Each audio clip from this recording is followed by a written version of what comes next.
नमस्कार। इस वीडियो में हम डिस्कस करेंगे हिंदी साहित्य के 2000 अति महत्वपूर्ण प्रश्नों के पार्ट 7 की।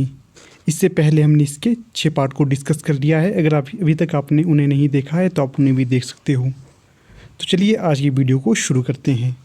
तो पहला प्रश्न है, आचार्य दंडी ने काव्यादर्श समस्त वाङ्मय को कितने भागों में विभाजित किया है?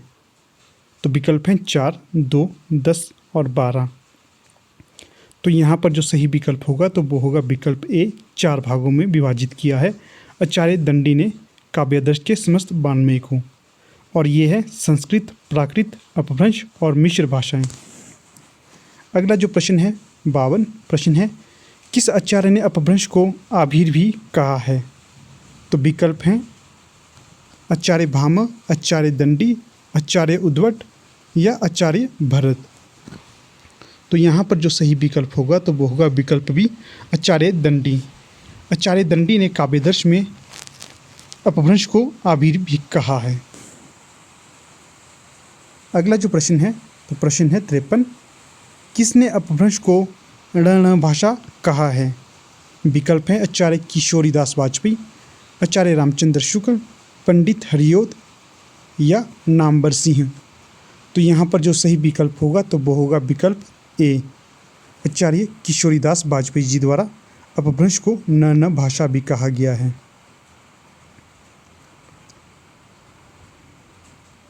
आगे है 59, अपभ्रंश भाषा की प्रमुख विशेषताएं हैं।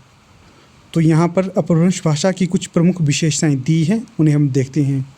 पहली विशेषता है अपभ्रंश को उकार बहुला भाषा भी कहा जाता है। आपको ये याद रखना है कि उकार बहुला भाषा किसे कहा जाता है, तो ये है अपभ्रंश की विशेषता।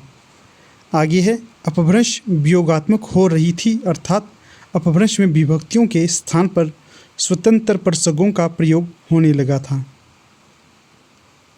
अगली जो विशेषता है वो है अपभ्रंश में 2 वचन, एक वचन और बहुवचन, ये जो 2 वचन हैं और 2 लिंग, पुल्लिंग और स्त्रीलिंग मिलते हैं। इस प्रकार अपभ्रंश में 2 वचन हैं और 2 लिंग हैं। हाँ दोस्तों, अगर आप लोगों को इस वीडियो का PDF चाहिए तो आप हमारे टेलीग्राम ग्रुप के साथ जुड़ सकते हो, लिंक आपको डिस्क्रिप्शन बॉक्स में मिल जाएगा।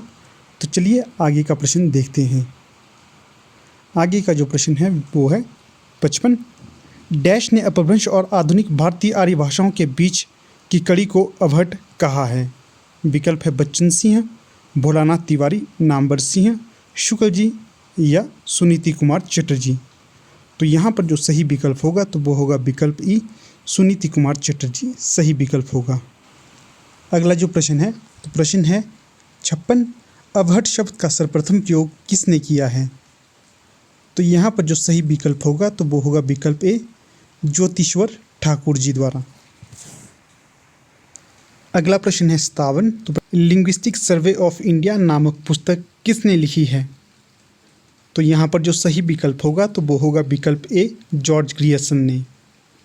इनके संबंध में आगे जो तथ्य हैं वे हैं, इन्होंने अपनी रचना लिंग्विस्टिक सर्वे ऑफ इंडिया भाग 1 तथा bulletin of the school of oriental studies London institution भाग 1 खंड 3, जिसका प्रकाशन वर्ष 1920 में है, अपना पहला वर्गीकरण दर्शाया है, जो इस प्रकार। अगला है 58, भोलानाथ तिवारी ने क्षेत्रीय तथा संबंध अपभ्रंशों के आधार पर अपना वर्गीकरण निम्न ढंग से प्रस्तुत किया है। तो जो इनका वर्गीकरण है उसे देखते हैं। एक तरफ अपभ्रंश है, दूसरी तरफ आधुनिक भाषाएं हैं।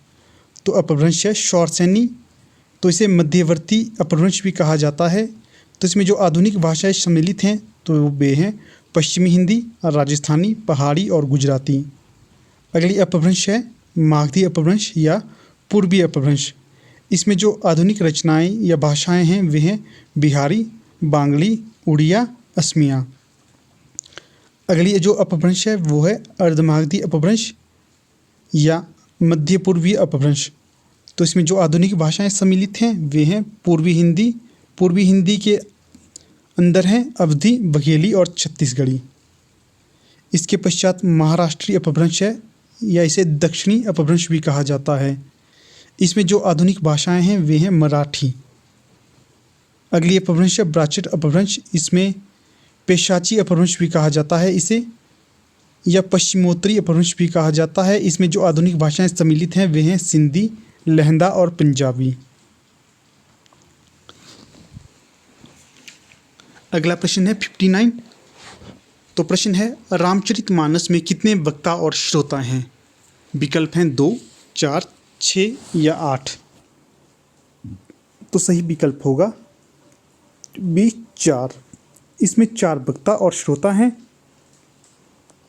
पहले हैं शिव और पार्वती, दूसरे हैं याज्ञवल्क्य और भारद्वाज, तीसरे हैं काकभूषुंडी और गरुड़, चौथे हैं संत और तुलसीदास। आगे जो तथ्य हैं उन्हें देखते हैं। इसमें काकभूषुंडी व गरुड़ के मध्य हुए संवाद शैव और वैष्णव का समन्वय कहलाता है। अगला है शिव ज्ञान का उपदेश देते हैं, याज्ञवल्क्य कर्म का उपदेश देते हैं और जो काकभूषुंडी है ये भक्ति का उपदेश देते हैं। तो ठीक है दोस्तों, यहाँ पर आपके समक्ष कुछ तथ्यों को रखा गया था। अगर आप लोगों ने इसे अच्छी तरह से देखा होगा तो आपको इसका अवश्य लाभ मिलेगा। तो ठीक है, यहाँ पर हम अपनी वीडियो का समापन कर लेते हैं। जल्दी आपसे मुलाकात होगी एक नई वीडियो के साथ। तब तक के लिए धन्यवाद।